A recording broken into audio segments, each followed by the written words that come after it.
ଏବେ ସେମାନେ ସରକାରରେ ଅଛନ୍ତି, ଏବେ ଆମେ ବିରୋଧୀରେ ଅଛୁ। ତ ଆଗରୁ ଯେତେବେଳେ ପୂର୍ବରେ ସରକାର ଥିଲା ବିଜୁ ଜନତା ଦଳର, ତ ସେତେବେଳେ ସେମାନେ ବିରୋଧରେ ଥିଲେ।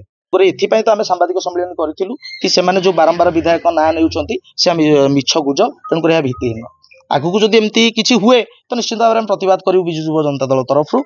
ତ ଆଜି ଯୋଉ ବିରୋଧ କରୁଥିଲେ ଗୋହତ୍ୟାକୁ ନେଇକି ଯୋଉ ବିଜେପି ଦଳ ତରଫରୁ ଯୋଉ ଦୃଢ ବିରୋଧ ଚାଲିଥିଲା, ଆମେ ସେ ଯୋଉ ବିରୋଧ ଭିତରେ ବି ଆମ ବିଧାୟକ ନାଁ ନେଇ ଯୋଉ ମିଛରେ ତାଙ୍କୁ ଗୁଜବ ଯୋଉ କରୁଥିଲେ, ସେଥିପାଇଁ ଆମେ ଦୃଢ ନିନ୍ଦା କରୁଛୁ।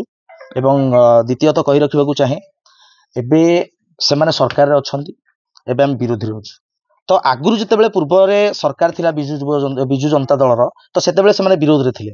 ତ ବିରୋଧୀ ହିସାବରେ ଏଇଟା ହଉଛି ଦୀର୍ଘ ଦିନର ଯୋଉ ସମସ୍ୟାଟା ଥିଲା, ଯୋଉ ଗୋହତ୍ୟା ହଉ ବା ଗୋ ଚାଲାଣ ହଉ, ତ ସେମାନେ କାହିଁକି ଏପର୍ଯ୍ୟନ୍ତ ଚୁପ୍ ଥିଲେ? ବିରୋଧ ଟାଇମରେ କାହିଁକି ବିରୋଧ କରୁନଥିଲେ? କାହିଁକି ନା ସେମାନେ ସେମାନଙ୍କ ଠାରୁ କିଛି ଲାଞ୍ଚ ଆକାରରେ ନେଉଥିଲେ ବା ସେମାନଙ୍କ ପେଟ ପାଟଣା କଥା ବୁଝୁଥିଲେ। ତ ତାଙ୍କର ସଲାସୂତ୍ରଟା ଭଲ ଚାଲିଥିଲା। ଏବେ ସରକାରକୁ ଆସିଲା ପରେ ସେ ଜିନିଷ ତାଙ୍କର ହେଇପାରିଲାନି। ତ ଯେହେତୁ ତାଙ୍କର ନ ହେଇପାରିଲା, ସେ ସାଧାରଣ ଲୋକଙ୍କ ଉପରେ ଯଦି କିଏ ଦୋଷୀ କରୁଛି ତାକୁ ଦଣ୍ଡ ମିଳୁ, ସେଥିରେ ଆମର କୌଣସି ପ୍ରୋବ୍ଲେମ ନାହିଁ। କିନ୍ତୁ ନିର୍ଦ୍ଦୋଷୀ ଲୋକମାନଙ୍କୁ ବି ମଧ୍ୟ ଅତ୍ୟାଚାର କରିବାକୁ ସେମାନେ ପଛଉନାହାନ୍ତି। ଏଇ ଯୋଉ ଦଙ୍ଗା କରୁଛନ୍ତି, ଏହାକୁ ଆମେ ଦୃଢ ନିନ୍ଦା କରୁଛୁ ଏବଂ ବିଜୁ ଯୁବ ଜନତା ଦଳ ତରଫରୁ ଏହାକୁ ଦୃଢ ନିନ୍ଦା କରିବା ସହିତ ଆଗାମୀ ଦିନରେ ଯଦି ନିରୀହ ଲୋକକୁ ଏଭଳି ଅତ୍ୟାଚାର ବା ଶୋଷଣ କରାଯାଏ ବା ଆମ ବିଧାୟକ ନାଁ ନେଇ ମିଛ ପ୍ରଚାର କରାଯାଏ, ଏହାକୁ ଆମେ ନିଶ୍ଚିତ ପ୍ରତିବାଦ କରିବୁ। ଆଉ ଯଦି ଏମିତି ଦଙ୍ଗା ଜାରି ରୁହେ ତ ସେଥିପାଇଁ ନିଶ୍ଚିନ୍ତ ଏବେର ସରକାର ହିଁ ଦାୟୀ ରହିବେ। ନିଶ୍ଚିନ୍ତ ରୂପେ ସରକାର ହିଁ ଦାୟୀ ରହିବେ।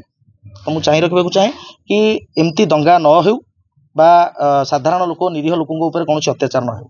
ବିଧାୟକ ସମ୍ପୃକ୍ତି କେମିତି ଦେଖୁଛନ୍ତି? ଦେଖନ୍ତୁ, ବିଧାୟକ କଥା ନିଶ୍ଚିତ ଭାବରେ କହିବୁ ଏହା ମିଛ ଗୁଜବ, ତଥ୍ୟ ଭିତ୍ତିହୀନ।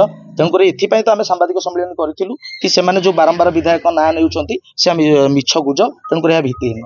ଆଗକୁ ଯଦି ଏମିତି କିଛି ହୁଏ ତ ନିଶ୍ଚିତ ଭାବରେ ଆମେ ପ୍ରତିବାଦ କରିବୁ ବିଜୁ ଯୁବ ଜନତା ଦଳ ତରଫରୁ ଏବଂ ସାଧାରଣ ଲୋକଙ୍କ ଉପରେ ନ୍ୟାୟ ଦେବା ପାଇଁ ଆମେ ନିଶ୍ଚିତ ରାଜରାସ୍ତାକୁ ଉଠିବୁ। ଆଉ ସରକାର ନିଶ୍ଚିନ୍ତ ଦାୟୀ ରହିବେ ଯଦି ଆଗକୁ ଏମିତି ଦଙ୍ଗା ହଙ୍ଗାମୀ ଚାଲୁ ରହେ। ଧନ୍ୟବାଦ।